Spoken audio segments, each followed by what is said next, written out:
Hello, this is Lee Krupanek from the Registrar's Office. I am re-recording a presentation that was originally given on February 28th to the university community. The intention of this presentation is to provide a general overview of the registration exception process and provide some updates. For an agenda, we're going to give a general overview of the types of exceptions available. Many of you that we listen to this have been involved in the exception process since last spring, but we have some new folks. We're going to identify some new features as well as some product enhancements. Do our best to identify what we believe to be best practices that have materialized out of the past year with people using these tools. Provide some clarifications on some frequently asked questions that come into our office regarding the registration exception process. And in the live presentation, provide opportunity for question or comment. I've done my best to collect the questions that came up during our presentation on the 18th and address them within the presentation here. And then again, when we send this out, we're going to provide a feedback form. Nearly everything we've done in this registration exception process has come from feedback from the university community. And so we want to provide you with additional opportunities to help us improve your tool. So we have 5 types of registration exceptions that we utilize here. The prerequisite and co-requisite. This is the ability for students that are lacking pre or co-requisites to ask for permission to take the courses, to take advanced courses. We have students that are running up against the university's third repeat policy, and so we have a workflow that allows students to ask for permission to register beyond the third attempt. If classes are full, we have exceptions for students to overload capacities. We have various reasons why departments will have courses capped at 0. They use this as a way to manage registrations. And so we have the ability to ask for registration into 0 capacity courses. And then lastly, there are a number of reasons why students will need to register for a course past the add drop deadline. And so we've built out workflow functionality for students to request that permission as well. To give you some general information here, give you at least some perspective as to how this has been going for us. We have processed since March 30th of 2020, we've processed over 22,000 registration exceptions to date. This is really helping us understand, some of the issues we might have with our registration system, with potential curriculum issues and things like that, and we're helping a number of departments narrow down prerequisites and tighten up prerequisites and things like that to help with the registration process. So this has been a big help, and we're looking forward to future years of looking deeper into the types of exceptions that have been approved or denied to help departments better understand what they have going on with registration. So what's new? Just for a number of folks that are watching this might not have even used this. We had a tool called administrative registration that was used to support registration and to speed up the registration process. There were a number of folks on campus that had the ability to override registration rules in an attempt to help speed up the process and not have to wait for bump cards, et cetera, to make their way around campus. We believe that with the registration exception process, as well as the development of the impersonation functionality in CSR, that we no longer need to support that functionality. And so admin reg access has been reduced significantly on campus. And we are now pushing people to the registration exception process and impersonation in CSR to help support the registration functions. The main thing that we have added to the registration exception process for this go around of multi-semester registration is a flag for departmental follow-up function. This is we got a lot of feedback from departments that they'd like to be able to track down students that they've allowed to register for classes for which they're missing prerequisites. So historically, with the bump card process, if we bumped a student into a class, it was the Willy Wonka golden ticket. We had no idea why we were bumping the student into the class, and they got booked. And when they got booked, they were never conditionally booked. So they might have been bumped because they were taking the prerequisite at another institution, but we had no way of ever tracking that. And so we could never find that student at a future time and make sure they did what they were supposed to. And so what we've done is we've built out functionality in the workflow to allow an approver to approve a registration exception, but also mark them for follow-up, to approve a prereq and mark for follow-up and note that the student's taking the prerequisite at another institution over the summer semester. And what that'll do is it'll eventually allow that that transaction to land on the conditional booking report for the department to follow up on at a later time.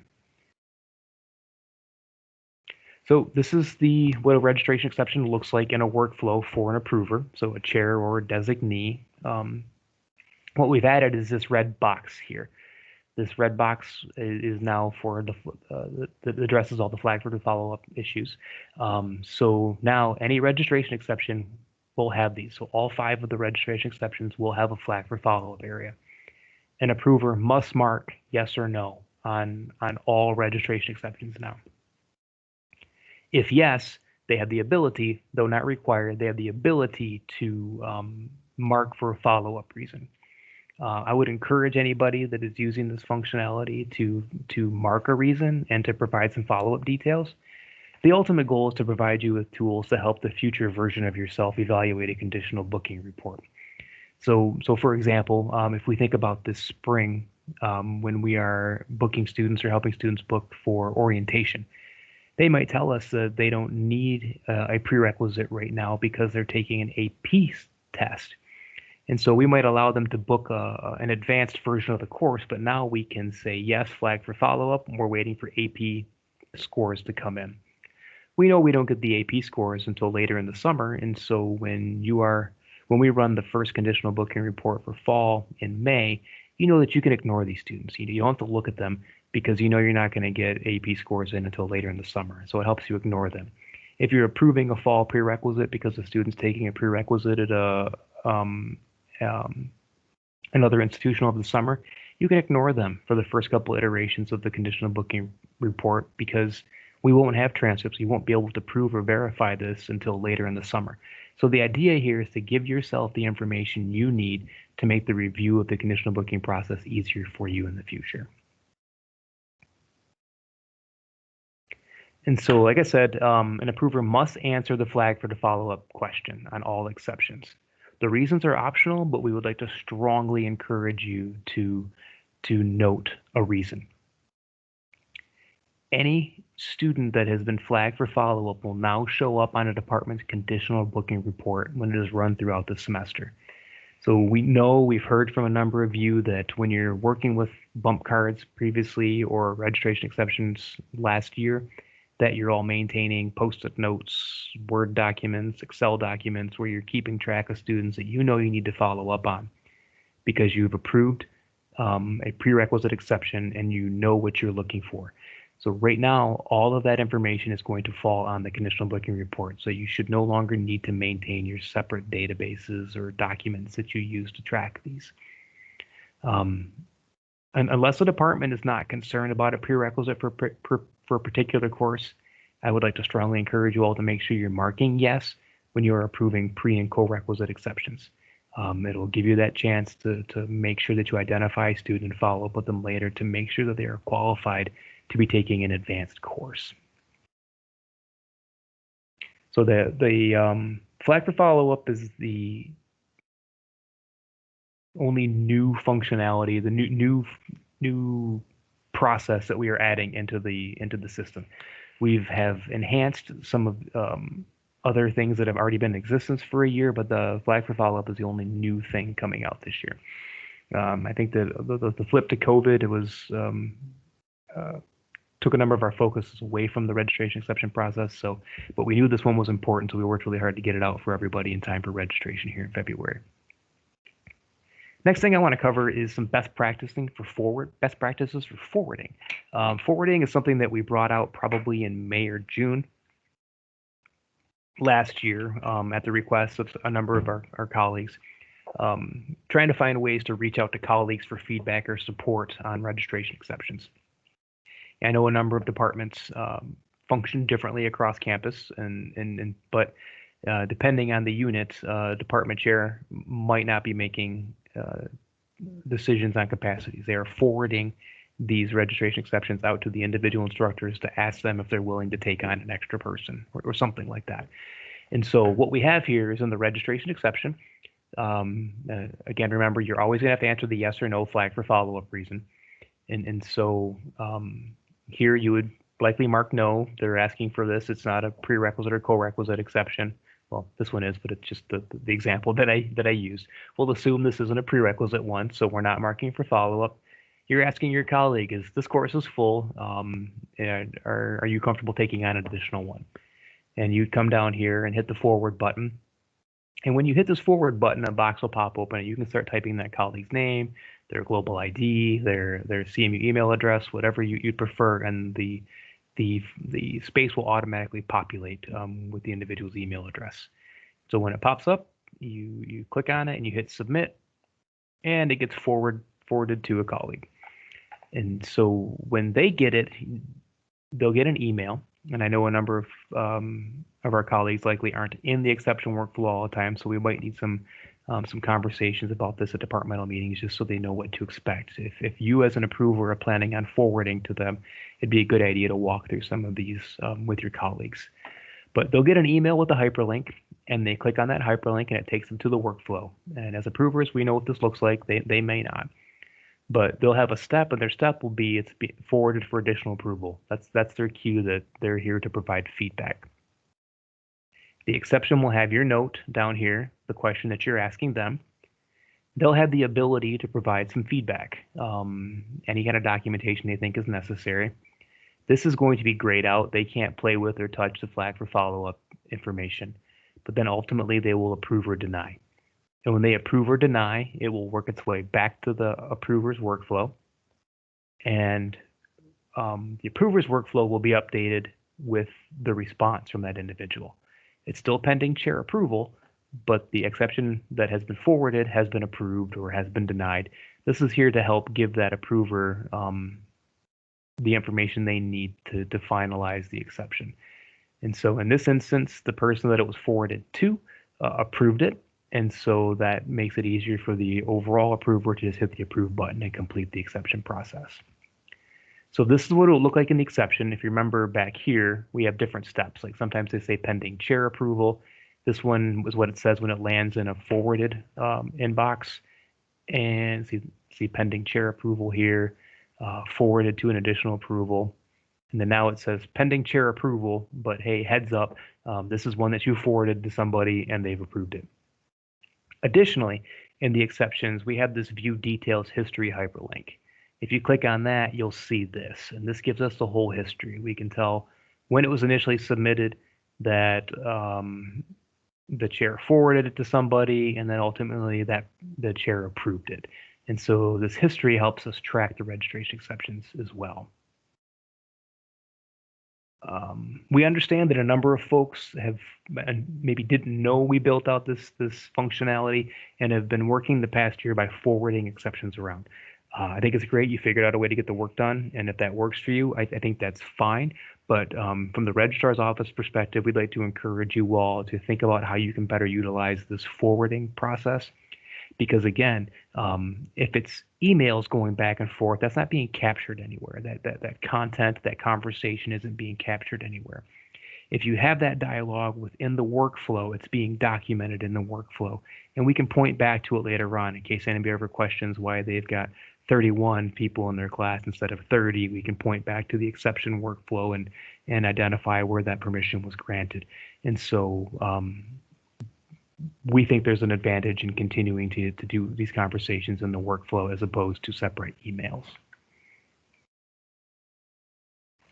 Another item that we get a number of questions about, and we've had an opportunity to identify what we think is maybe best practice, is the return to submitter function. So within the workflow, we'll have this blue button down here that's return to submitter. I guess for the sake of clarity, we have a number of reasons why a member of staff might submit a registration exception on behalf of the student.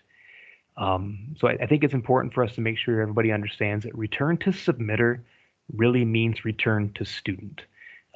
If, say, for example, an academic advisor or one of the registrar's office staff submit an exception on a student's behalf, and you have a question for that person, the forward would be the best option. So if I submitted an exception for a student and you have a question for me, you would forward it to me to ask that question. Returning it to submitter puts it back in the student's inbox. And so if you have specific questions for the students, that's where you do that. And so like in this example, the student's taking a pre or co-requisite and the details don't line up, but the general idea here is the student's saying that they're taking the coursework somewhere else. And you could write back and say, I need proof of this.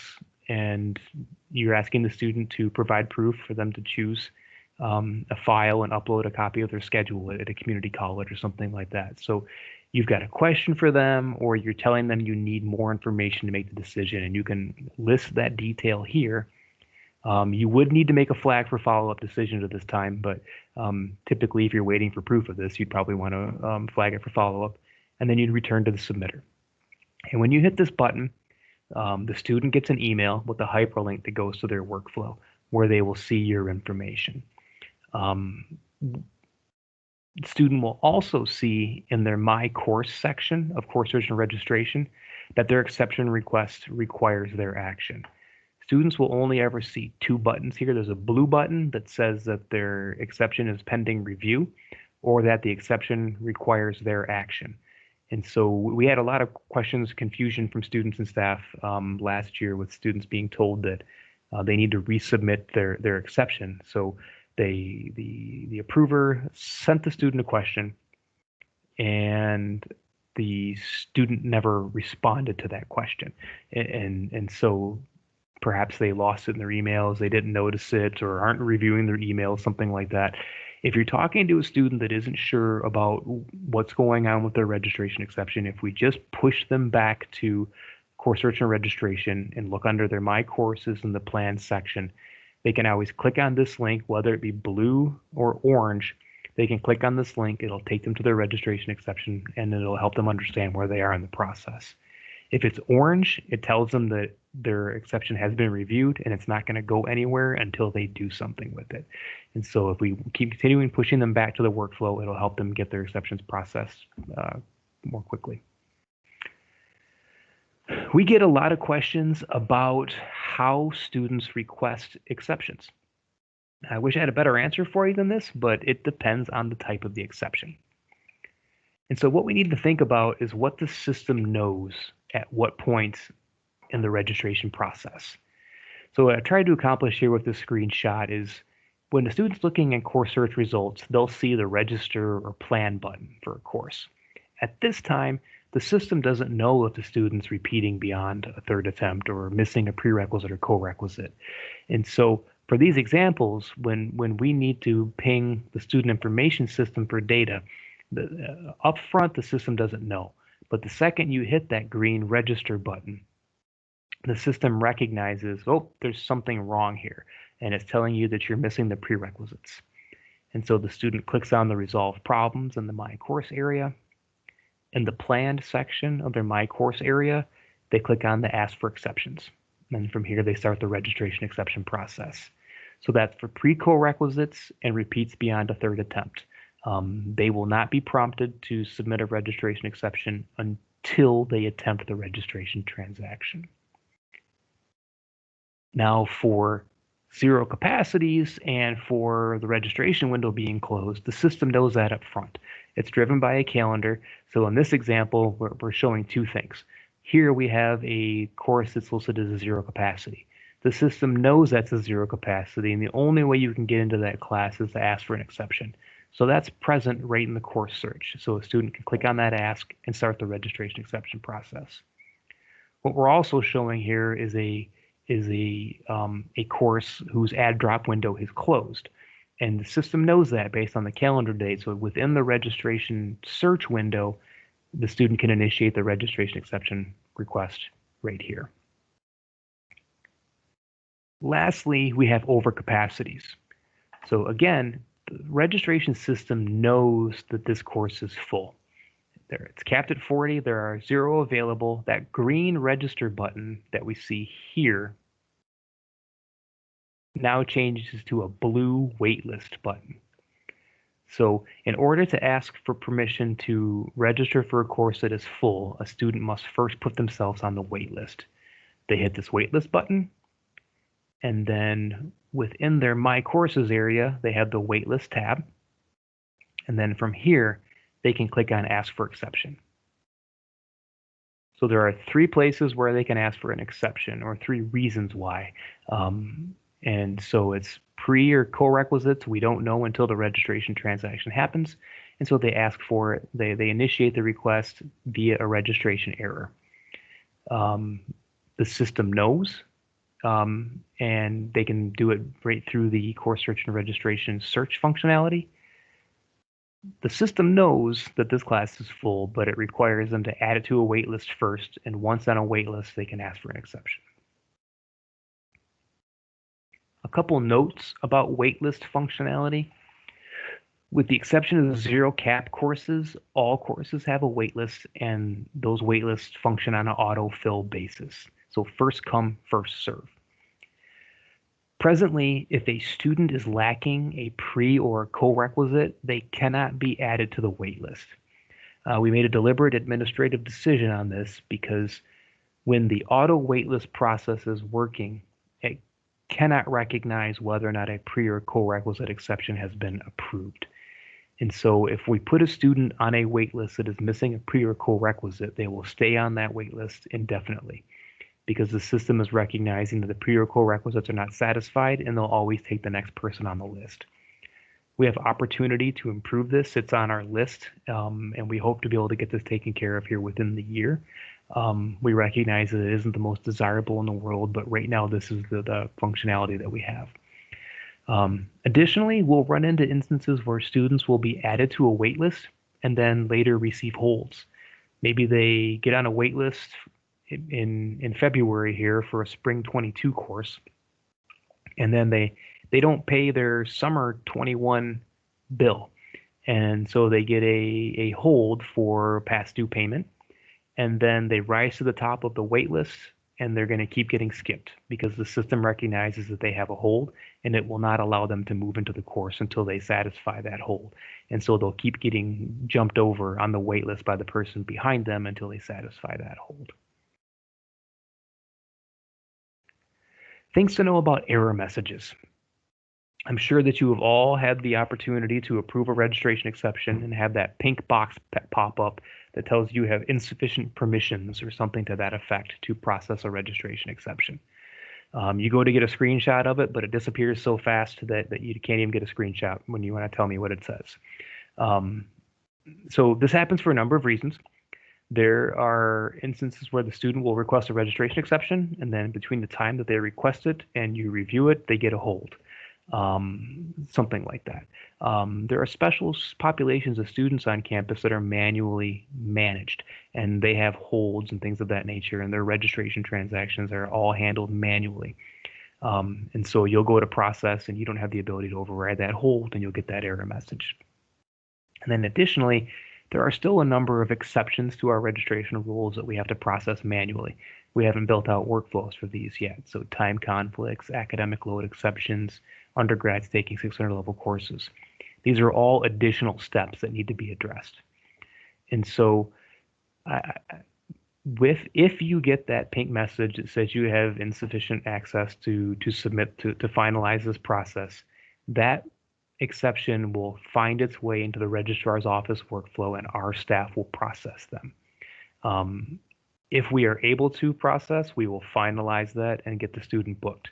It's possible that they have holds that the student never sorts out and they don't pay their bill or something like that, and so we'll never actually be able to finalize that registration exception. If it helps, I want you all to know that you can take comfort in knowing that if you get that pink error message, it's landed with our team, and the process will be seen through until the end, or at least as far as we possibly can. I wanted to spend a couple minutes helping you understand how to track exceptions and to filter. These filters improved over last year. We started out with very few, if any, functionality, and we've added to it. So you probably only see responsible. You might not see submitter and admin. This is just my administrative role here. So you'd be responsible.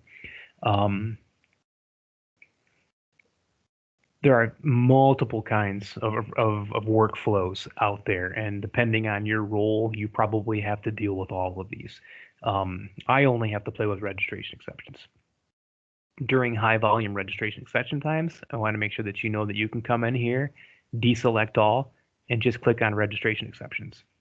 And this will allow you to only see your registration exceptions. You don't have to worry about credit no credits or grade changes or course cancellation requests or degree audit requests and things like that. You can, when you're in that groove, when you know it's registration time, you can just focus on registration exceptions.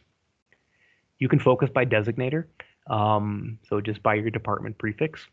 There are some departments that have multiple designators, so if that's you, you might want to view just by department. That'll allow you to see all the designators in your department.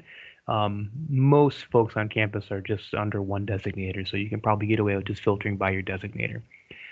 Chances are, actually, now that I say that out loud, you probably won't have to play with this because you can only see exceptions that come through for designators that you have the ability to approve. What I really want to make sure you see is this semester filter. And make sure that you all are aware that right now in February, when registrations open up, it's very possible for you to have a registration exception in your workflow for spring 21, summer 21, fall 21, and spring 22.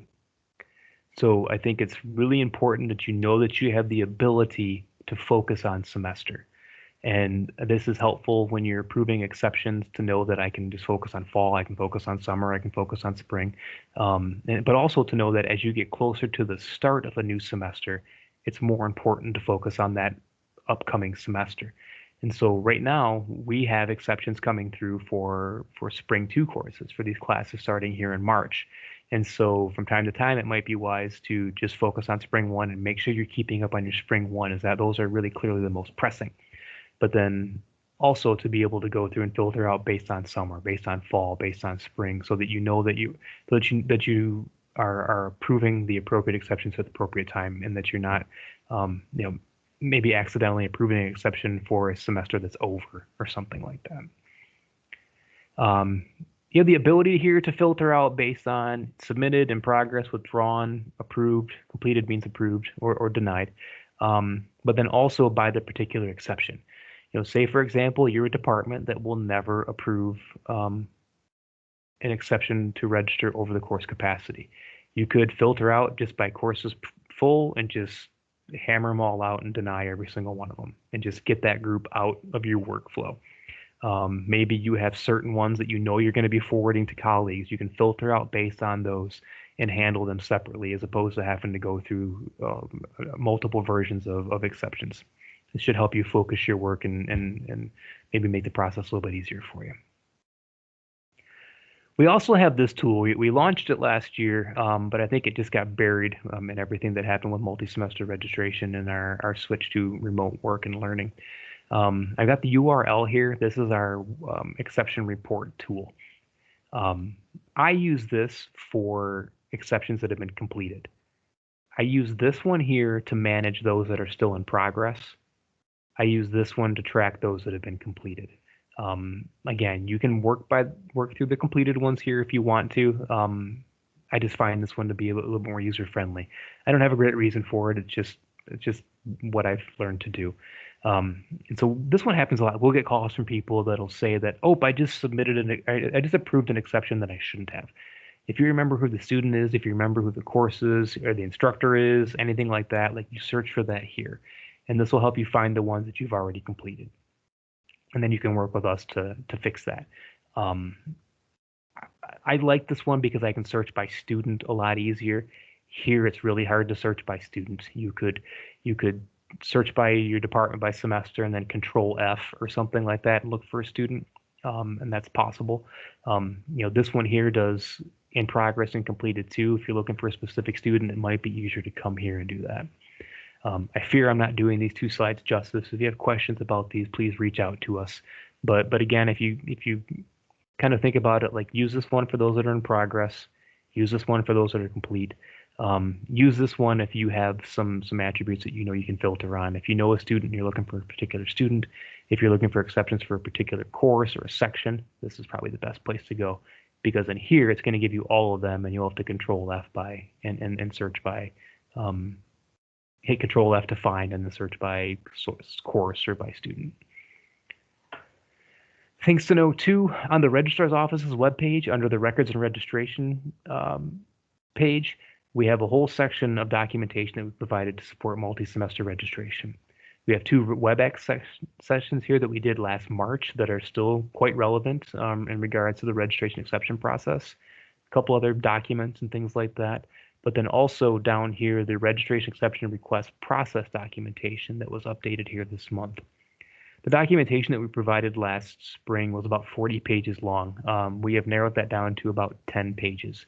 And so I think that should be a good resource for everybody to go here and review those. That should help answer some questions for you as well. When we did the live presentation, we had a colleague ask, what should they be doing to help, reduce unnecessary exceptions? What should they be doing to help keep students informed? What do we see that approvers or advisors or others can do to help with this process? I think some of the advice that we can share out there is to help students understand how to book for co-requisites.